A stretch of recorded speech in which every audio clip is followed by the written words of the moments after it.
Welcome to this presentation in which we'll be going through the course outline for Theo 1040, Introduction to Theology, Searching Out the Spiritual. My name is Dan Fleming and I'll be guiding you through the outline. We'll be going through it very carefully so that you understand exactly what you'll be doing in this course and exactly what is expected of you. On pages 1 and 2, you'll find an outline of all the general information that applies for this course. This includes a brief course description, the teaching method, contact hours, course weighting, learning materials and texts, course objectives, content, and an outline of the assessment tasks. I'd encourage you as you go through this presentation today to pause it at any time you like, just to go through the pages that we're on in more detail. Up the top there, next to course coordinators, you'll see that there are 3 of the teaching staff involved in this course: Professor Terry Lovett, Mike Foley, and myself. I'll be your administrative contact for the course, and you can see my details there. So should you have any questions about this course outline or about anything throughout the course, you can contact me via those details. If you have questions about specific content that a particular lecturer has presented, you can find their details on Blackboard under the Staff Information or Staff Contacts tab. It might be an idea now just to pause this and have a look at that first 2 pages, just so you've got an idea of an overview of what you'll be doing throughout the course. When we resume, we'll start on page 3.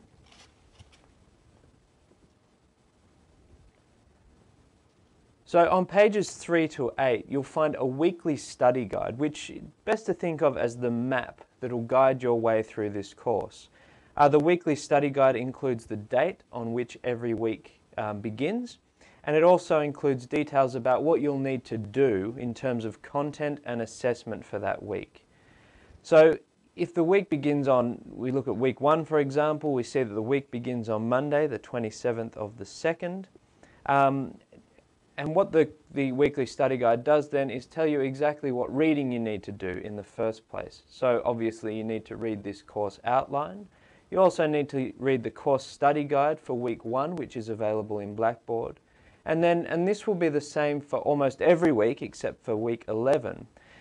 You'll need to choose one of the following readings, but the rest are optional, and it's important to note that you don't need to do all of these readings throughout semester. If you're able and willing to, you're of course welcome to, and it would certainly build up your knowledge base significantly and really help for your preparation for assessment tasks in the future. But only one of them is compulsory, so you might even like to have a look at each of them, figure out which one you like best and go with that one, or just look at the titles there and find one that interests you and go with that. At the bottom of each week's outline, you'll see assessment. And this is very important because each week throughout the semester, there will often be an assessment. So it might be a small assessment like a 5% discussion board or a 5% quiz, and we'll go into that in more detail in a moment. But this weekly study guide shows you exactly where they're taking place. So I'd really recommend that throughout the course you have the weekly study guide next to you as you're going through each week, so you know exactly what you need to do for that week. You might like to pause now and have a look through the weekly study guide. You'll notice when each assessment task is due throughout. We'll go through the assessment tasks in more detail next when we return from this quick pause.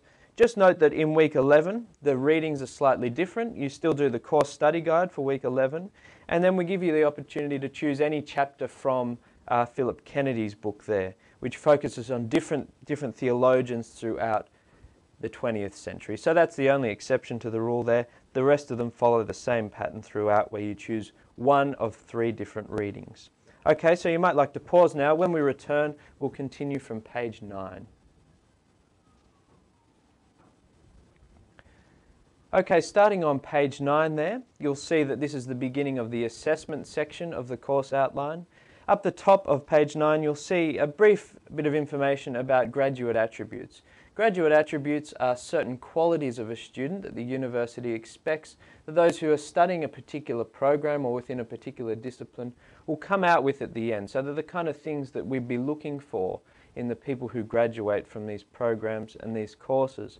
So you can see a list of them there, and as we go on to the assessments, you'll see how they relate to each assessment and how they're built into each assessment. So every assessment is pointed towards building up these qualities in you. You might like to come back to that one later and read through it, because we'll go over to page 10 now and have a look at the first assignment. Up the top of page 10, you'll see just the assessment outline. There are 4 assessment tasks in this course. The first one is the completion of 4 online quizzes. The second, participation in 4 online discussion boards. The third, written work of 1 literature review. And the fourth, written work of 1 major essay. And so what we're going to do now is go through each of these in detail. The first is an electronic quiz which will take place in Blackboard in weeks 3, 5, 8 and 10. Now these quizzes will become available to you well in advance of their due date, and you'll see the information there about when they're due. So they're due on Monday 5 p.m. 1 week after the quiz becomes available. So for example, if the quiz becomes available in week 3, if it's the week 3 quiz, it'll be due on the Monday of week 4. Now you can go back to your weekly study guide and see exactly when those quizzes are due. If you're unable for whatever reason to complete the quiz, you need to contact us or contact me as soon as possible, and you really need to get onto that before the quiz is due. That helps a lot with the administration of granting extensions. We'll talk about extensions a little bit later on for assessments. So you might like to pause now and just have a look through the quiz section and the specific instructions there. If you have any questions about it, you can contact me. Okay, returning now on page 11. This is the participation in the discussion boards assessment. You'll see that over the course of the semester, it's worth 20%. There are 4 discussions, so they're each worth 5%. They take place in weeks 4, 6, 9 and 11. And just like the quiz, your submission to the discussion board is due the Monday after the week in which they take place. So if you're engaging in the discussion board for week 4, for example, your posting will be due on the Monday of week 5. That's the last day on which you can post. And we'll actually be locking the discussion board after that point.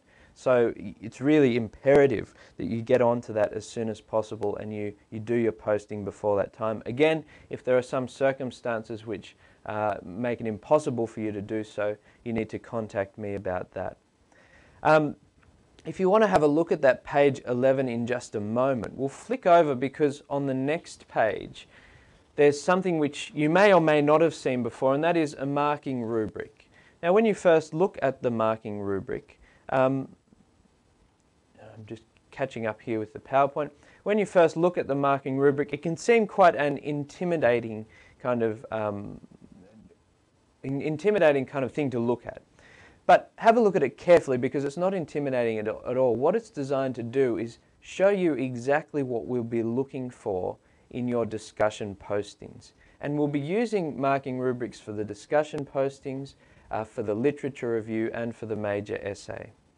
So when you have a look at the marking rubric, this is exactly what we'll have in front of us when we're marking your discussion posting.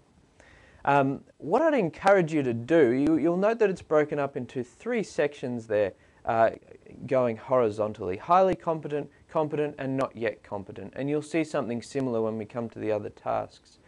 When you're reading the discussion rubric in preparation for completing this task, and I really recommend you do that because then you'll know exactly what we're looking for, I recommend that you read the top category every time first and aim for that.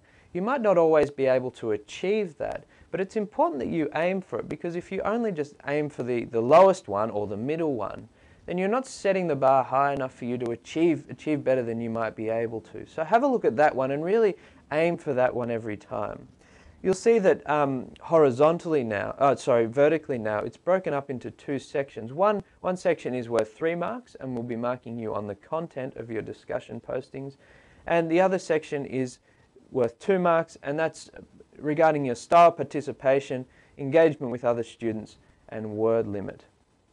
Just before you pause to have a closer look at that, just have a look down the bottom there and you'll see something called a verb descriptor. Throughout this course, we're asking you in assessment to do certain things. And as you know, doing words are verbs. So in this particular assessment, we're asking you to discuss something. But what we've done is not just ask you to discuss something, we've tried to tell you exactly what we mean by discuss. You'll also see that next to the description of discuss there, we mention Bloom's taxonomy, and then we have a level there.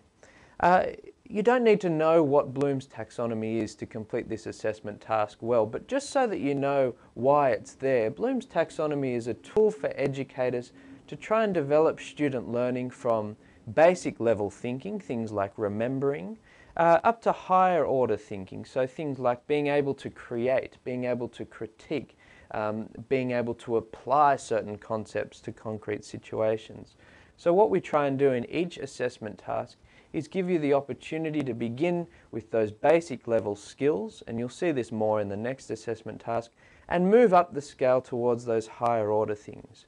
Now there's a little paragraph down the bottom there in which we explain exactly what Bloom's taxonomy means and why it's being used. Again, you don't need to know it, but it's just there so that you know exactly how we've designed the assessment tasks, and again, exactly why they're being scaffolded the way they've been scaffolded. So you might like to pause now and have a look at that discussion marking rubric, and also have a look at the instructions over on page 11. When we come back, we'll begin on page 13. So on page 13, we have the instructions for the literature review. Note especially the detailed instructions there, also the word limit and the due date, as well as the submission instructions. So it's very important that you look through all those things and you're familiar with them before you begin this task. Note also that we've provided you with what's called a scaffold for this assessment task, which you might think of as the building blocks or the plan for the way in which you'll complete it. It has 5 points there, and I'll let you read through them. But as you'll note, in those 5 points, I've highlighted in bold the verbs. Again, the things we're asking you to do, those doing words. And below, we've defined those verbs, so you know exactly what we'll be looking for, and noted how they fit into Bloom's taxonomy. So you'll see there how we've designed the assessment in a way that moves from Bloom's level 2 up to Bloom's level 4. So again, you're doing those basic level skills and moving them up to the more advanced ones. Underneath marking criteria, you'll see that you'll be awarded a mark according to the criteria on the following page.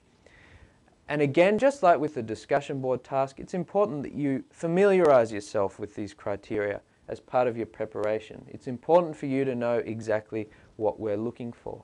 So if you flick over the page now to page 14, you'll see that detailed marking rubric.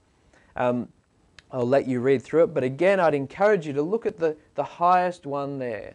You may not be able to fulfill it, but if that's your goal, you've got more chance of landing in a higher level, like a credit or a distinction, than if you were just aiming for a pass level.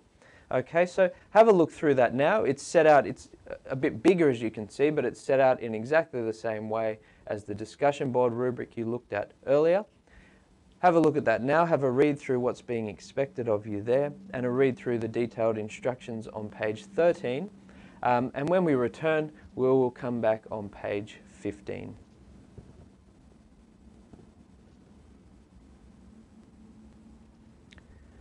So on page 15, you'll find the same format again, general instructions, specific essay instructions, the verb descriptors we're looking for, and over the page on page 16, the marking rubric that we'll be using to mark your major essay. Significantly, this rubric is exactly the same as the one for your literature review. However, you can see that the marks are higher for it. In other words, more marks are allocated for this major essay, so there are more marks allocated on that major essay rubric. This is important because by the time you come to complete your major essay, which is due right at the tail end of semester, you would have had feedback from your literature review task. So you'll know what you've done well in that task, and you'll know what you can improve on. And that'll give you a basis on which to develop this submission.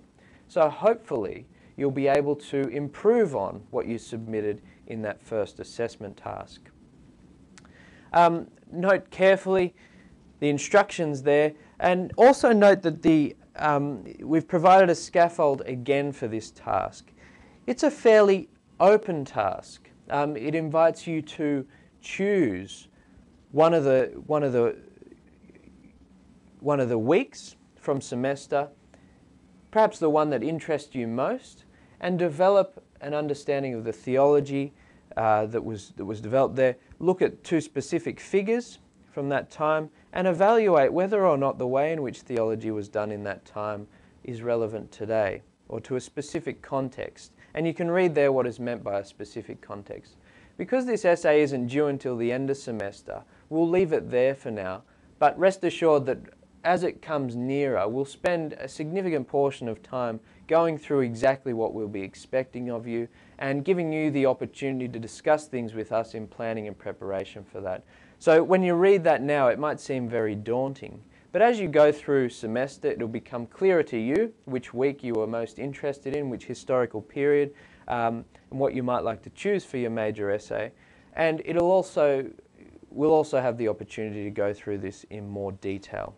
So if you'd like to pause now and have a look through that, again, those instructions on page 15 and the rubric on page 16. When we return, we'll very briefly talk about the final pages of the course outline beginning on page 17.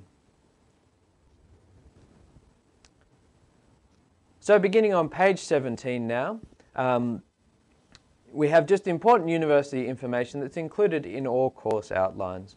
Just note especially the top one there about late assessment submissions. If you require an extension for assessment, it's really important that you become familiar with those 2 policies. Now, many of you have done courses before here and you know exactly what those policies mean and how to go about it. But it's just important, if you haven't become familiar with them, to click on those and have a look. Significantly, as the course coordinators, we can only offer you extensions for assessments which are 20% or under. Okay? For the major essay then in this course, you need to go through the official university system. Okay? So it's just important for you to be aware of that. But please do get to know those guidelines there. Also have a look at the academic integrity section. We won't accept any plagiarism in this course, and we'll be using Turnitin on Blackboard in order to help you to avoid it and in order to alert us if plagiarism or collusion has occurred. And following on from that, there is information about the various support services that are available at the university. Okay, so thank you very much for your time in going through this course outline. Once again, if you have any questions at all, you can feel free to contact me. I'll be only too happy to answer them for you. And please do just enjoy the semester. And my final reminder, my final piece of advice is, whenever you're doing this course, whenever you're doing your readings, whenever you're doing your assessments, have the course outline next to you, because it will tell you, if you're doing your readings, exactly what you need to do and what's due in that week that you're looking at. And if you're doing an assessment, it will tell you exactly what we're looking for in that assessment. Okay, enjoy your journey through Theo 10.